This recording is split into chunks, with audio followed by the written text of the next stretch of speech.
Oke, selamat siang teman-teman semua. Kenalin dulu, nama gue Patrick Senario. Sekarang ini gue adalah Creative Content Director di Grup M. Grup M itu adalah sebenarnya salah satu digital agency dan media agency terbesar di Indonesia saat ini gitu. Nah, hari ini Agak dekat Patrick, mic-nya agak dekat ya. baik. So hari ini kita bersama-sama di sini tuh mau menjawab sebuah pertanyaan besar, salah satu pertanyaan besar dalam hidup gitu ya, terutama di bisnis makro, bisnis mikro juga sih, bahwa bisakah sebuah kreatif konten itu membantu nge-boosting bisnis kita gitu loh. Ini salah satu pertanyaan besar sih, sama kayak pertanyaan besar apakah nanti 15 Agustus 2020 kita akan diambil alih oleh Sunda Empire, sama lah gitu levelnya ya, kira-kira. Jadi untuk singkatnya sih sebenarnya jawabannya adalah bisa pastinya gitu. So ya udah gitu aja, sekian dari saya bahwa ini udah kejawab bisa ini. Caranya gimana?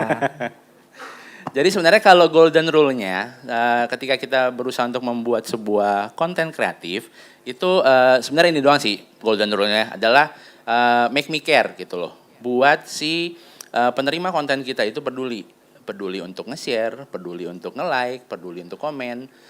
Caranya bisa macam-macam, secara cara yang positif ataupun cara yang negatif sebenarnya. Kalau dipikir-pikir sebenarnya analoginya sama percis kalau kita lagi nyari jodoh gitulah kira-kira. Di sini ada yang main Tinder? Tidak ada, saya juga tidak kok. Tapi kata dengar-dengar dari teman yang main Tinder katanya, ketika kita membuat sebuah akun Tinder, itu kan cepet kan, either kita di swipe kiri atau di swipe kanan sama orang gitu kan. Kesempatan kita untuk membuat orang peduli sama kita, sama foto kita, sama profil kita, itu cuma sekitar ya probably 3 sampai 5 detik gitu kan. Itu adalah jendelanya gitu. Nah, bagaimana caranya kita bisa membuat mereka itu peduli sama kita? Itu yang perlu kita tahu fundamentalnya seperti apa gitu. Nah, nanti ke bawahnya gue akan coba jelasin sih sebenarnya. Cuman kasih pahitnya dulu ya di depan ya. Bahwa buat teman-teman yang hari ini datang dan berharap pulang mendapatkan tips dan trik bagaimana cara membuat konten kreatif yang bisa menjual segala sesuatu dalam bisnis. Mohon maaf, saya akan bilang bahwa bukan itu yang kita dapetin hari ini. Kenapa? Karena kalau cuman itu, teman-teman ke Google, lalu ketik di Google Search gitu ya, 5 cara membuat konten kreatif. Itu pasti banyak, sampai 10 halaman ke belakang itu ada sih di Google. Nah, yang hari ini pengen gue share ke kalian, gue bantu ke kalian itu adalah supaya ketika pulang, kalian tuh punya sebuah mindset bahwa kreativitas itu gampang. Kreatif itu adalah sama kayak Ramayana, keren itu hak segala bangsa, kreatif itu ya hak semua orang gitu loh. Dan itu gampang didapetin ketika kita punya mindset yang tepat sebenarnya. Nah, mindset yang tepat itu diawali dari kita menanyakan hal yang tepat ketika kita mau memulai membuat sebuah konten. Apakah itu kreatif, apakah itu tidak, bebas. Tapi fundamentalnya adalah kita mesti tanya dulu 3 hal penting ini. Kenapa, siapa, dan apa.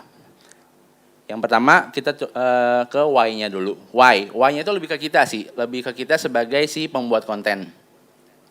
Kenapa kita mau atau perlu nge-boost bisnis kita?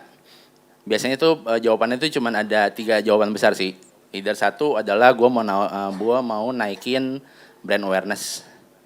Nomor 2 adalah awareness gue udah punya gitu. Gue butuhnya sekarang adalah engagement kepada brand gue. Ataupun yang ketiga, awareness engagement mah tidak akan mendatangkan uang ke dompet saya butuhnya sales gitu. Biasanya itu cuma ada 3 itu. Masing-masing hal ini tentunya butuh approach yang berbeda-beda. Setelah kita tahu why kita perlu tahu who do you speak to? Kepada siapa kita mau ngedeliver konten tersebut. Nah, biasanya kita akan diharapkan pada sebuah pertanyaan fundamental adalah kita mesti tahu dulu nih demografi sama psikografi dari either konsumen atau either pun followers kita. Kalau dalam hal sosial media. Demografi itu berarti hal-hal kayak usianya berapa, kemudian dia tinggalnya di mana. Kayak misalnya tadi itu di Jakarta Timur. Di Jakarta Timur mungkin kita nggak perlu ngasih konten tentang boba karena jualan boba di Jakarta Timur ternyata tidak berhasil gitu. Ataupun abis itu kita juga perlu tahu psikografi mereka itu seperti apa. Psikografi itu lebih ke arah cara berpikir, apakah mereka memilih paslon nomor 1 atau nomor 2, hal-hal kayak gitu yang perlu kita ketahuin gitu loh. Jadi kita tahu nih bahwa secara tingkat ekonomi itu mereka seperti apa, usianya kayak gimana, kebiasaannya seperti apa, kemudian cara berpikirnya pun seperti apa. Nah ini nih PR-PR yang mesti kita tahu dulu nih sebelum kita sampai ke tahap-tahap untuk membuat sesuatu hal yang sifatnya konten kreatif. Nah biasanya sih kalau yang saya lakuin tuh biasanya ketika kita mau mencari touch point ataupun apa, gue tuh berusaha untuk berada dalam posisi sepatu orang lain. Paling gampang tuh bikin kayak a day in a life of gitu loh. Jadi kayak kita membayangkan bahwa kita jadi konsumen kita, kemudian kita bayangin dalam sehari itu dia ngapain gitu. Dari bangun tidur, kemudian ya udahlah contohnya saya aja ya. Saya bangun tidur nih, bangun tidur. Biasanya saya langsung ngecek berita bola gitu kan, ngecek berita bola. Habis ngecek berita bola, saya ke kamar mandi. Habis ke kamar mandi, saya mandi. Habis mandi, saya ganti baju, saya ke kantor, saya makan siang, saya meeting kadang-kadang dan segala macam. Hal ini kenapa perlu dipertanyakan atau perlu kita ketahui supaya satu, kalau nanti Anda memutuskan untuk melakukan media gitu ya. Kayak memutuskan untuk gue mau bikin konten nih di Facebook, cuman pengen gue boost deh pakai media, pengen gue sebar lebih banyak kepada orang. Anda akan lebih tahu pemahaman secara jelasnya kapan mesti memilih waktu untuk nge-boostnya di mana gitu. Jadi kayak misalnya, ini kayaknya orangnya target marketnya itu adalah anak muda umuran first jobber. Kemudian secara psikografinya dia ini kayak cara berpikirnya kayak gini. Dia tidak suka bawa motor, dia nggak suka bawa mobil, dia sukanya adalah naik MRT. Kemudian dari situ kita bisa tahu nih bahwa anak muda naik MRT, berarti waktu senggang dia itu adalah ketika dia commuting. Nah makanya akhirnya gue udah memutuskan bahwa kayaknya waktu paling tepat untuk gue melakukan advertising kepada mereka, mengirimkan konten kepada mereka itu adalah ketika mereka berada di dalam commuting mereka itu. Itu sih salah satu contohnya kenapa menggunakan metode ini akan sangat membantu kita tuh untuk lebih tepat guna lah sebenarnya sih. Jadi nggak wasting aja gitu. Kalau zaman dulu kan kita belum punya pilihan kayak digital gitu kan. Sehingga akhirnya kita makainya adalah cuman TV dan billboard gitu kan. Yang 24 jam orang bisa akses gitu. Nah kecanggihan ataupun keuntungan kita saat ini di dalam dunia digital adalah segala sesuatunya bisa diukur. Segala sesuatunya bisa precise dengan baik. Jadi dengan menggunakan metode ini sedikit banyak pasti akan membantu sih dalam proses kita untuk menghasilkan sesuatu yang sifatnya itu konten kreatif ataupun konten yang sifatnya pragmatis. Sebenarnya sih habis ini setelah kita ngomongin a day in a life of itu harusnya kita itu akan ngomongin tadi adalah psikografi, demografi. Habis itu kan ya udah a day in a life of kan banyak nih. Kalau gue udah kumpulin ternyata setelah gue kumpulin konsumen gue hampir semua orang di Indonesia gitu. Jadi ke siapa nih gue mesti ngirim message gue atau konten gue. Jadi sebenarnya abis ini sih sebenarnya ada sebuah grafis gitu kan.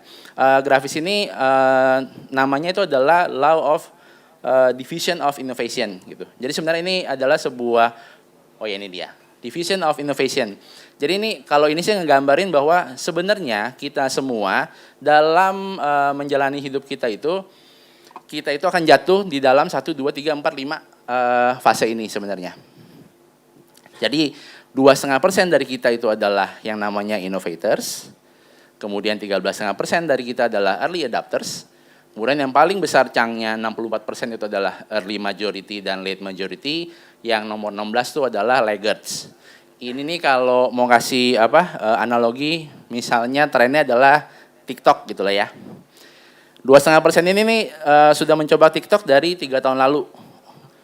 Orang belum tahu, dia ngelihat nih apaan nih sebuah aplikasi di mana gua joget-joget gerakin tangan tiba-tiba jadi viral. Itu adalah 2,5% orang. 13,5% adalah yang udah mencoba TikTok kayak sekitar setahun lalu. Belum begitu rame, tapi kayaknya gua ngelihat sesuatu yang asik nih di sini nih, gua coba deh gitu. Nah, 34 sama 34 ini adalah mungkin saat ini adalah kita. yang udah mulai teracuni tren TikTok gitu ya.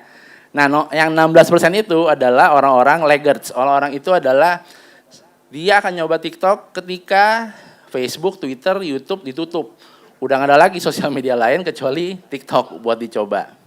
Nah, menurut hukum ini sebenarnya ketika sebuah ide baru ataupun sebuah produk baru diluncurkan, sebenarnya yang harus kita lewati itu nggak perlu sampai 100%. Batasnya ada di namanya the chasm itu. Itu adalah 18%.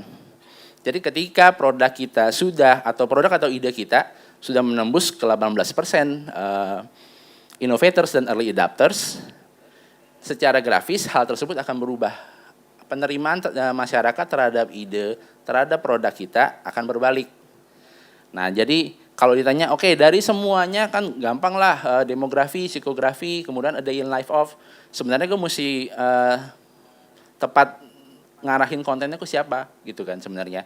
Jadi sebenarnya sih kalau mau dikecilin lagi, yang kalian ajak bicara itu sebenarnya adalah si early adopters ini sih sebenarnya. Mereka lah yang akan membantu ide ataupun produk kalian untuk menembus ke pasar yang lebih besar. Ini early adopters ini kalau di bahasa kita yang paling awam itu opinion leader sih sebenarnya. Kemudian setelah kita tahu alasan kita untuk membuat sebuah konten kreatif itu kenapa, buat nge-boost bisnis kita. Kemudian kita juga udah tahu, kita udah berusaha ngedissect siapa sih yang mau kita kasih pesan konten kreatif ini. Yang ketiga itu what-nya adalah what stage are they on gitu loh. Jadi orang-orang tersebut itu sebenarnya berada di stage mana sih terhadap produk gua gitu. Satu, apakah mereka baru di tahapnya needs gitu. Jadi kayak misalnya gua even belum tahu bahwa gua butuh sesuatu seperti TikTok misalnya, contohnya. Itu cara ngedeliver message-nya akan berbeda dengan orang yang mungkin sudah ada di level consideration. Consideration itu berarti gue, oke, gue udah ada Instagram, ada IG Live, ada filter, tapi ada juga TikTok, mana ya gitu. Mereka masih di consideration. Kemudian mereka akan masuk ke comparison. Comparison itu udah lebih kayak ngebandingin plus minus dari masing-masing hal. Jadi kalau misalnya produknya adalah kopi janji sesuatu sama kopi masa lalu gitulah ya. Mereka tuh udah mulai ngebandingin tuh, oh ini kayaknya secara harga lebih mahal ini, lebih murah ini, secara bahan kopi kayaknya lebih bagus yang ini, lebih bagus yang itu gitu. Nah, kemudian baru mereka masuk ke dalam tahap yang namanya purchase. Akhirnya mereka memutuskan, oke, dari semua comparison yang gue lakukan, gue akan melakukan pembelian. Setelah purchase, tahapnya adalah loyalty. Mereka akan balik lagi untuk membeli produk tersebut atau tidak tergantung di tahap purchase. Setelah loyalty, hal tersebut akan balik lagi ke dalam needs, consideration, comparison, purchase, loyalty. Gitu aja terus sampai nanti negara api menyerang. Nah, setelah kita ngerjain semua tadi PR kita bahwa oke, kita udah tahu nih bahwa tujuan gue tuh apa sebenarnya untuk melakukan sebuah hal yang sifatnya konten kreatif. Karena sebenarnya nggak dilakukan pun nggak apa-apa sih. Tidak akan mencederai usaha ataupun bisnis yang sedang dijalankan gitu. Tapi ketika kita melakukan kreatif konten, memang terbukti hal tersebut bisa membantu. Nomor 2, Anda cari tahu dulu siapa yang akan diajak ngomong dengan kreatif konten tersebut. Nomor 3, kalian tahu bahwa mereka itu sekarang sedang berada di stage mana terhadap produk saya gitu loh. Karena akan berbeda-beda cara ngomongnya, cara ngedelivernya. Nah, barulah kita berbicara sesuatu yang sifatnya namanya kreativitas. Ini menurut gue ini sih, secara pribadi creativity itu menurut gue sebenarnya overrated sih. Kata-kata ini tuh linggo yang membuat orang tuh seolah-olah menjadi elitis ketika disebut kreatif. Karena sebenarnya kreatif itu ya semua orang punya kreativitas tersebut gitu. Ini nih bukan suatu yang sifatnya bakat turunan juga. Jadi sebenarnya hal ini bisa dipelajari dengan baik. Ini sudah terbukti bahwa bukan bakat turunan. Kenapa? Karena terbukti bahwa papa saya adalah pedagang besi. Jadi nggak ada urusannya sama saya. Jadi nggak ada tuh DNA yang diturunkan oleh ayah saya yang membuat saya menjadi kreatif gitu loh. Dicek ke kakek saya juga, kakek saya karyawan di pabrik balsem. Jadi juga bukan juga sih sebenarnya. Jadi nggak ada. Nah, hal itu bisa dipelajari. Kenapa? Contohnya Nih, kalau ditanya nih, siapa orang paling kreatif yang ada di ruangan ini saat ini? Saya bisa yakin dengan jawab bahwa orang paling kreatif adalah Ade ini, gitu. Kenapa? Karena memang begitu. Karena secara harafiah, kita tuh dari kecil tuh sebenarnya masing-masing punya level kreatif yang sama. Cuman ketika kita beranjak dewasa, entah itu dari hal pendidikan, entah itu hal dari peer pressure dan segala macam, hal itu membuat kita perlahan-lahan tuh semakin nge-tone down daya kreativitas kita gitu loh. Banyak hal yang menurut kita tuh terlalu bodoh lah untuk dicoba, terlalu bego lah untuk dikatakan kepada orang lain. Hal-hal tersebut tuh akhirnya membuat kita seiring jalan membuat jadi kita orang yang lebih pragmatis, orang yang lebih ya udahlah, yang praktis-praktis aja, nggak usah pakai kreatif-kreatif kayak gimana gitu. Nah, ini sebenarnya salah satu contoh tes yang paling sering dilakukan untuk mengetes kreativitas orang. Jadi biasanya ini soalnya kayak gini. Ini ada 9 titik. Tugasnya itu adalah kita harus menghubungkan 9 titik ini dengan menggunakan 4 buah garis lurus tanpa putus. Biasanya sih ada bolpen sih, tapi karena saya bukan pembicara profesional, jadi saya nggak bagi-bagi kertas dan bolpen kepada ibu-ibu dan bapak-bapak di sini. Jadi kira-kira dibayangkan saja ya, gimana caranya kita bisa menghubungkan 9 titik ini dengan menggunakan 4 buah garis lurus tanpa mengangkat bolpen imajinasi yang Anda punya ini dari atas kertas. Saya akan kasih waktu mungkin berapa ya, 15 detik lah ya buat nyoba-nyoba gitu. Oke. Nah, kayaknya si Bapak yang tadi tuh sudah menemukan cara itu. Benar, sebenarnya sih cara paling itu adalah kita harus berpikir di luar dari, biasanya kan pertama kali yang ada di kepala kita itu adalah, oh berarti itu garisnya ada di 9 titik ini nih, nggak boleh lewat kita nih, gimana caranya ya. Terus secara kita menghubungkan titiknya pun pasti akan di tengah-tengahnya. Kita tuh nggak pernah kepikiran tuh ngehubungin titiknya tuh dari agak atas ke agak bawah atau apa gitu. Jadi sebenarnya jawaban paling basicnya adalah seperti ini. Kita cuma disuruh berpikir, oh sebenarnya kalau kita tarik garis dari luar titik tersebut dengan 4 garis itu bisa. Ini rata-rata yang ngejawab adalah orang dewasa yang cukup belum kehilangan rasa kreativitasnya. Nah kemudian yang paling menarik itu adalah ketika hal tersebut ditanyakan kepada anak-anak kayak si Ade ini nih. Mereka itu datang dengan jawaban-jawaban yang lebih jauh lebih kreatif. Kayak misalnya kayak gini, bahwa mereka bilang bahwa oh ya udah gitu aja 3. Berarti mereka itu tidak memperhitungkan lurus itu buat mereka adalah perspektif. Bagaimana mereka melihat sesuatu itu lurus atau tidak. Karena kalau kita ngelihatnya titiknya itu sedikit dimiringin, itu garisnya garis lurus sebenarnya. Jadi itu cara-cara berpikir seperti itu yang harus kita latih. Bukan latih sih, kita biasakan lagi. Karena sebenarnya ada cara berpikir itu di dalam kita. Dan satu lagi yang paling menarik itu adalah satu anak bilangnya gini, oh garis kan tidak ada batasan tebal tipisnya gitu. Satu garis saja saya sapu nih pakai cat gitu, kelar urusannya.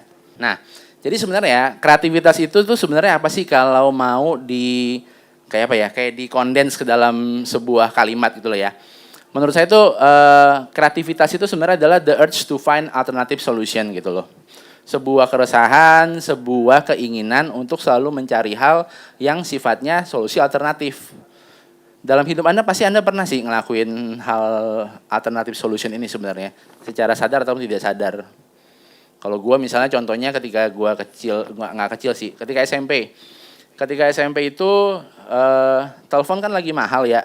Dan itu adalah harta buat para ibu-ibu rumah tangga di rumah untuk mengunci telepon yang ada di rumah kita. Ketika saya remaja kan lagi genit-genitnya gitu kan, pengen nelpon banyak wanita di luar sana. Bagaimana caranya saya bisa nelpon kalau telepon rumahnya dikunci gitu. Nah caranya baik tuh, si mas tersebut ada tuh ngetok-ngetok gitu kan. Kalau dulu cara saya adalah itu tuh pakai handphone mainan, itu kan ada digitnya, kalau dipencet nut. Itu kalau dideketin ke bagian ngomongnya, itu bisa tuh nyambung telepon tanpa perlu dibuka tuh kuncinya. Nah hal-hal kayak gitu kan yang membuat ketika kita tersudut atau ketika kita butuh sesuatu untuk menemukan solusi lain, akhirnya kreativitas kita keluar gitu. Nah ini sih sebenarnya mindset yang harus kita punya ketika kita berusaha untuk membuat sesuatu yang sifatnya kreatif.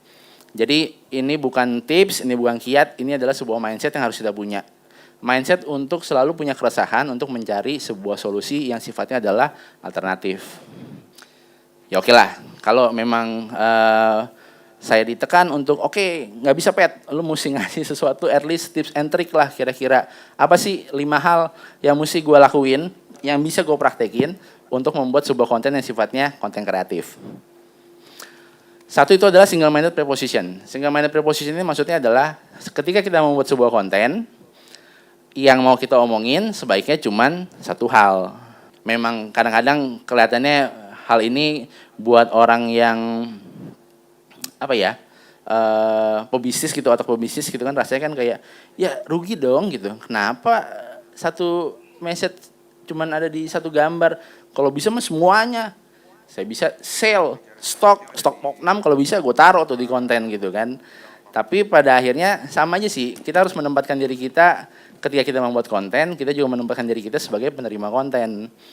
Otak kita itu tuh memang tidak dirancang untuk menerima informasi dalam jumlah banyak secara bersamaan. Kita tuh modelnya adalah satu-satu gitu loh. Jadi akan terlihat tidak rugi di awal ketika kita berusaha untuk mengeluarkan sebuah konten yang message-nya banyak macam-macam gitu loh. Cuman sebenarnya in the long run apa yang mau kalian sampaikan dalam sebuah konten, dalam sebuah pesan, dalam sebuah message itu akan jauh lebih efektif ketika kita menggunakan single minded preposition. Setelah kita melakukan single minded preposition, nomor 2 adalah be relatable tentunya. Ketika kalau kita udah ngerjain PR kita yang tadi di atas tuh, kita udah tahu tuh siapa sebenarnya konsumen kita yang sebenarnya dan ada di stage mana, kita bisa relate ke mereka. Jadi kayak boba lah gitu ya, boba gitu. Sekarang lagi zamannya boba gitu. Nah, untuk ketika target dari message kita itu adalah anak-anak muda yang lagi suka minum boba, ketika kita membuat mungkin kontennya itu dibuat oleh sebuah kayak Moka deh, Moka bikin konten. Sebenarnya kan nggak ada urusannya Moka sama boba gitu loh. Dalam membuat konten, Moka tuh harusnya bikin konten ya sifatnya ya udah tentang masalah pembayaran, masalah permodalan dan segala macam. Cuman ketika dia mau relatable dengan orang, dia bisa memanfaatkan tren boba tersebut karena dia tahu bahwa orang-orang yang peduli dan orang-orang yang nonton kontennya si Moka ini adalah penggemar boba gitu. Contohnya itu, contoh gampangnya. Kemudian appeal to positive emotion. Positive emotion ini bisa apa aja? Nggak dong, kalau bisa apa aja namanya all emotion. Positive emotion itu adalah emosi-emosi yang sifatnya positif, misalnya kayak gini. Emosi yang membuat kita tertawa, emosi yang membuat kita merasa termotivasi, emosi even kalau kita pun merasa sedih, itu tuh harus sifatnya tuh yang positif kayak empati, hal kayak gitu. Banyak sih sebenarnya contoh-contohnya. Kalau kita lihat iklan-iklan Indonesia kebanyakan sekarang pun udah banyak yang ke arah situ sih. Either mereka memanfaatkan humor atau mereka memanfaatkan cerita inspirasional. Itu sebenarnya adalah channeling ke positive emotion yang ada dalam diri kita. Kemudian yang keempat adalah sebisa mungkin tell a story. Buat sebuah narasi, ada sebuah cerita di baliknya. Kenapa? Sama sih, bahwa memang secara natural kita itu terhardwire gitu ya untuk lebih tertarik kepada sesuatu yang sifatnya adalah cerita. Karena memang udah dari zaman batu kita berusaha untuk melakukan hal tersebut gitu kan. Dari zaman batu kan orang-orang batu bikin coret-coretan di dinding gitu meninggalkan cerita buat diambil oleh generasi selanjutnya. Kemudian pun hal-hal kayak dongeng, cerita anak dan segala macam itu semua adalah sebenarnya sifatnya tell a story yang memang sudah terhardwire di dalam diri kita. Jadi ketika kita membuat sebuah konten, sebenarnya kan ini saya yakin sih hampir 90% yang di sini tahu sih sebenarnya hal-hal ini gitu loh. Cuma memang entah kadang-kadang terlupa, entah kadang-kadang belum diaplikasikan saja sih sebenarnya. Nah, kemudian yang kelima ini yang paling penting. Ini kalau kalian mau ngelupain 4, kalian nggak mau ngikutin 4 yang di atas, yang kelima ini harus kalian ikutin untuk menjadi seseorang yang kreatif. Nomor 5 itu adalah there are no rules. Tidak ada aturan sebenarnya yang sangat mengikat ketika kita berusaha untuk menjadi seorang yang kreatif. Ketika kita punya mindset untuk membuat sesuatu berdasarkan the urge of making alternative solutions, lalu kita berusaha untuk mengaplikasikan 4 hal ini, karena memang pada kasusnya nanti akan ada pengecualian-pengecualian di mana 4 hal tersebut tidak akan bekerja. Tapi saya bisa make sure bahwa 4 hal yang di atas ini tuh akan bekerja untuk hampir 90% dari kreatif konten yang berusaha untuk nanti teman-teman buat. Tapi ada untuk lagi 10% ya, ketika ada kasus-kasus khusus di mana hal tersebut nih, 4 yang di atas itu bukanlah menjadi solusi alternatif yang harus kita ambil. Yang perlu kita ingat adalah, ya tadi nomor 5, bahwa sebenarnya untuk menjadi sebuah kreatif, there are no rules sebenarnya. Ini salah satu contoh kreatif branded content yang menurut gue itu sangat berhasil di dunia. Ini adalah gambar dari Lego Movie. Lego Movie ini adalah sebuah branded content yang paling kolosal yang pernah dibuat oleh orang tanpa kita sadari bahwa kita sedang dicekoki dengan iklan.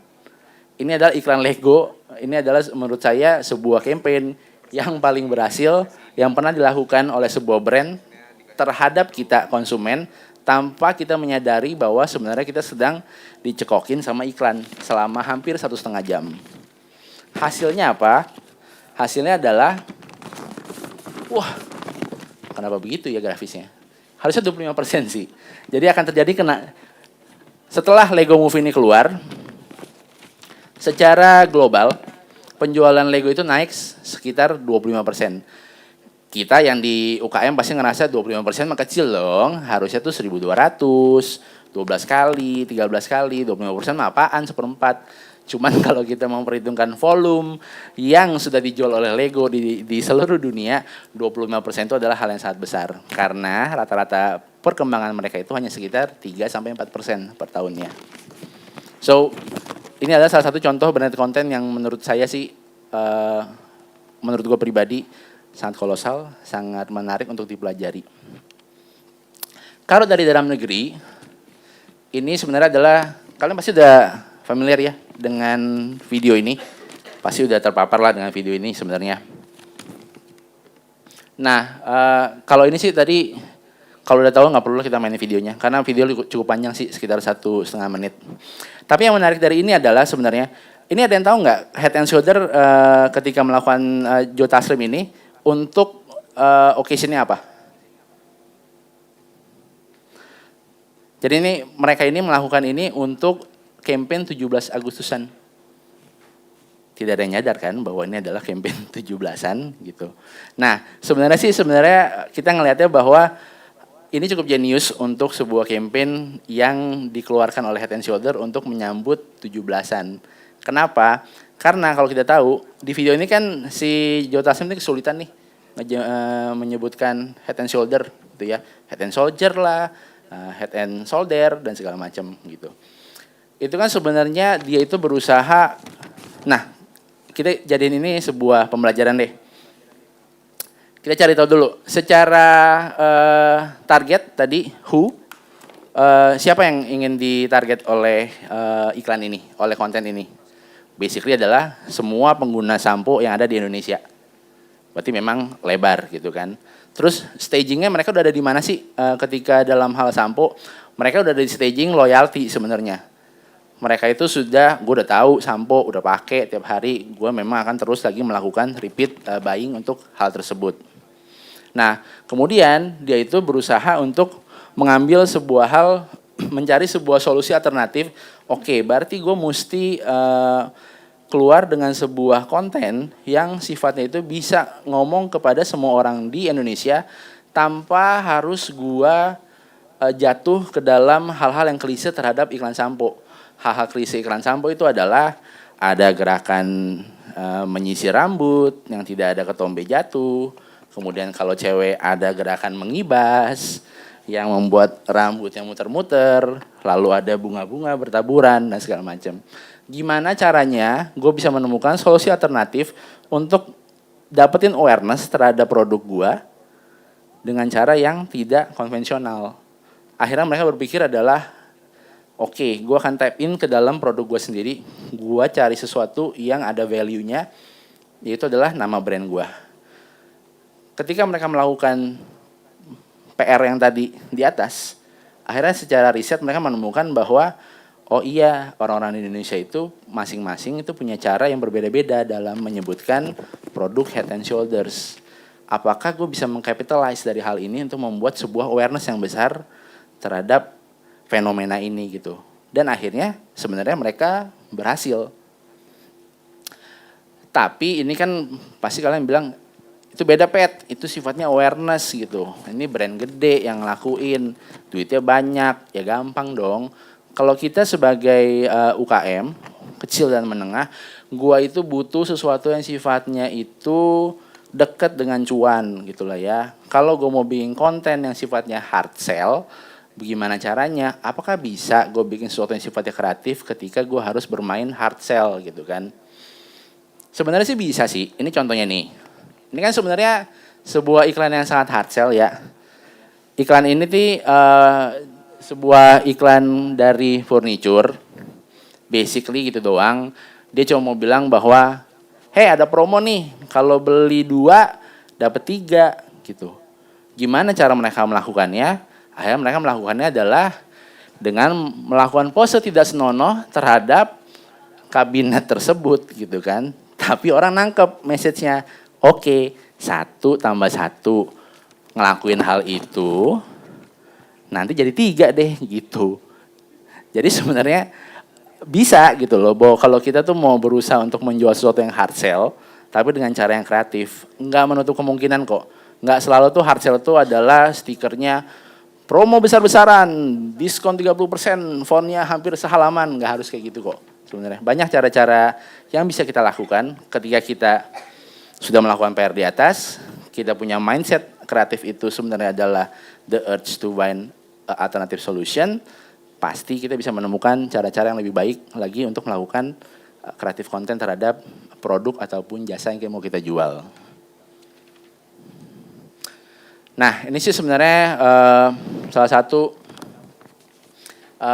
quotes yang menjadi pegangan gua pribadi sebenarnya dari sebuah tokoh yang gua look up banget di dunia kreatif. Jadi sebenarnya dia bilang kayak gini, perhaps in the end there are no such things as creative people. Jadi nggak ada tuh orang yang dilahirkan kreatif ataupun orang yang namanya kreatif, orang kreatif nih gitu. Karena they are only shock absorbers with sensitive hearts. Yang perlu kita lakukan adalah kita itu perlu perbanyak library kita, perlu perbanyak perbendaharaan kita. Ketika kita mau membuat sebuah konten, tugas kita pertama kali adalah mengisi library di atas kepala kita dengan berbagai macam konten-konten. Konten-konten yang bagus, konten-konten yang jelek, konten-konten yang biasa. Kenapa? Supaya kita punya library dan kita punya pertimbangan.